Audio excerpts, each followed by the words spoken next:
Good evening, all. I'm not sure how many of you know that the company that runs the cable car system up and down Table Mountain, called Table Mountain Aerial Cableway Company, or TMAC, shuts down every year for its annual maintenance. And besides general maintenance that happens, there are very big engineering undertakings that take place. The first one is that every 12 years, the cables upon which the cable cars run, called the track cables, are retensioned. But I'm not really going to be speaking about that tonight because I've only seen it happen once and I only have this image related to it. I think those cables get replaced every 90 years. Secondly, there are two cables that are connected to the mountainside and city side of each cable car, forming a loop. These cables pull the cable cars up and down the mountain.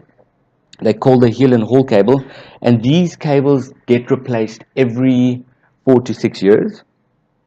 And then thirdly, every 6 years, the cable car in its entirety gets taken off the cables, dropped carefully onto a makeshift platform, and then stripped in its entirety, where all the parts are checked, rechecked, and then refitted. What makes this so interesting is that this is engineering on a very grand scale. The cables weigh tons, they're kilometers long. It's set in a very unique environment with a lot of the work done on the slopes of Table Mountain as well as on the cables up high above the ground. And this maintenance shutdown is done during Cape Town's midwinter, where the weather doesn't always play its part. Another interesting thing is that besides the engineers that are flown in from Switzerland, the local staff who throughout the year are working in the kiosks and the ticket office and the restaurants, during this period they don overalls, they pick up tools, and they become part of the maintenance team. So it's very inclusive. So how do they change the cables? So what happens is the cable cars are moved out of the docking stations. The engineers tightrope walk along the cables where they fit clamps and trolleys. The cable cars are then connected or secured to these clamps. Technicians then walk to the top of the mountain where they release a 36-ton counterweight block, releasing the tension in the cable. The engineers then are able to go about their work by disconnecting the cable from the cable cars. The cables are connected to a socket, which are connected to the cable cars. They disconnect the socket. The socket is then cut off from the cable and sent away for check-in and refurbishing, and the free end of the cable is lowered down onto the slopes of Table Mountain. While all of this is happening, the new cable, which has been shipped in from Switzerland, is placed outside the lower cable station. It's secured.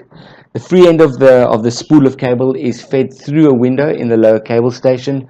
It's fed through the docking bay, and it's fed or laid about 100 meters up Table Mountain, where it sits alongside the old cable. Technicians then spend about 8 hours splicing the two cables together, and the splice is about 40 to 50 meters long, and it takes about 8 hours to complete the task. Once that's all done and the cables are now connected to each other, the free end of the old cable is fed through a series of pulleys. There's a truck parked on Lower Tafelberg Road, and the free end of the cable is connected to the truck. The truck drives off into the sunset, and as it drives, it pulls the old cable out of the system, and the new cable gets fed up the mountain, through the system, through the top station, and down the other side. Once that's been done, then the whole process gets reversed. The sockets are reconnected to the cables, and the cables are reconnected to the cable cars. Then they begin the process with the other cable, or if it's all done, they retension the cables, and the cable cars are moved back into the docking station. The cable car comes in three big parts. There's the carriage upon which sits on the track cables. This has got the wheels, and this is the part of the cable car that moves the cable car up and down the cables. There's a stabilizing arm which is connected to the carriage, and this stabilizing arm acts to stabilize the cabin which is fitted to it, so that it's horizontal at all times. So when you go up the mountain, you're not in an angle. Everything gets stripped and rechecked. The stabilizing arm gets sent away for infrared testing, where they test for cracks and any anomalies which can be repaired or dealt with. And this whole process isn't a thumbsuck. It's not a random thing. This is all done according to an international code of conduct. So everything gets stripped, checked again, rechecked, and either replaced or refitted. And then the box ticked and everything starts to get reassembled.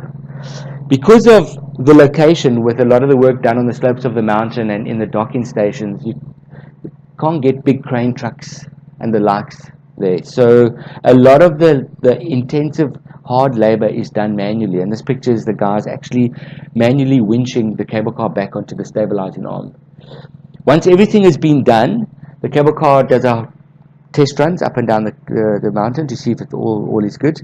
But then there's further maintenance that needs to happen where the engineers can't get to by foot. So technicians jump onto the top of the cable car and they start their journey. And one of the things that needs to happen is every year the cables upon which the cable cars run need to be cleaned.